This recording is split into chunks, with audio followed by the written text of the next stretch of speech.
I've had a closer look at the details on this piece in comparison to what I'm doing in terms of joining it to the rest of the other pieces, and I found that where the mechanisms and levers are mounted onto this piece,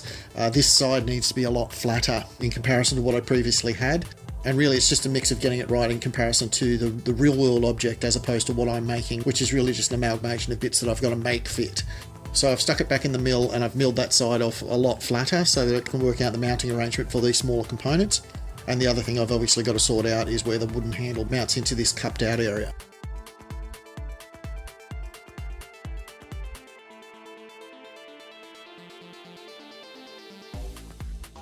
So there's the parts roughly blackened up. This has only really had this up to the second stage of blackening done, as opposed to the pump action, which has had the full sort of coating put on it. It's been pre-assembled sort of thing, so that I can work out where all the mechanisms go in terms of how the movement works, how everything should fit in relation to each other. The reason why I've done that pre-assembly is so that I can start working out the shrouds, as well as the mounting pieces for the pistol grip and all that sort of stuff. And up until now, whilst these pieces have sort of been independent of each other, I've now got to start working out where they come together,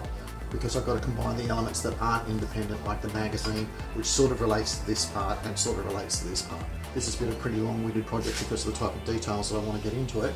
but for anybody who's been paying close attention would probably have noticed that I haven't just been building one of these, I've actually been building two of them. And while I've been getting the parts ready for this one, in the background I've also been working on the parts I need for the second one. So the parts I haven't got finished for the second one yet are the shroud pieces, along with the cutout elements and the final assembly elements of how the pump action pieces go together. The reason why they haven't gone together in perfect tandem in terms of I've made one piece and then the other piece is because I want to get this together almost as a completely finished piece, so that any of the little tricks and sort of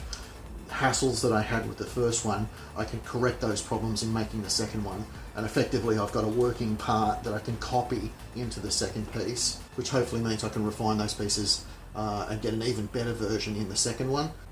And it also means that any problems that I've had with this one, I can sort of completely eliminate in the second version. A good example of that is what I'm doing as far as the shroud pieces are concerned. This is the heaviest element of the entire sort of setup and will add quite a bit of weight to it. So I've now got to the stage where I'm refining the inside a lot better, and I'm now starting to mill out the bits that I need to have removed so that the internal assembly can fit in properly.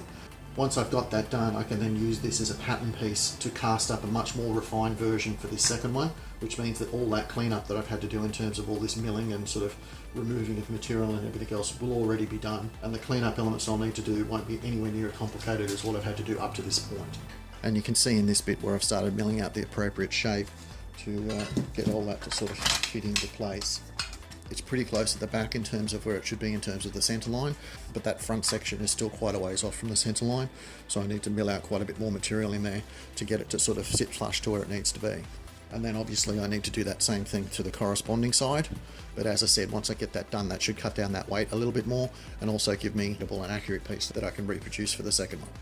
Apart from that, I need to work out the internal mounting points, some of which are a strap sort of bracket that goes around the outside edge, as well as the magazine piece, which will eventually slide into place. Then there's also the extendable shoulder stock that has to be incorporated into that as well, and still maintains the ability to sort of slide in and out to the appropriate position. And then finally I need to work out the mounting of where the trigger assembly goes. You can see here I've got a little bit more metal to mill out there so that that sort of sits in there flush properly.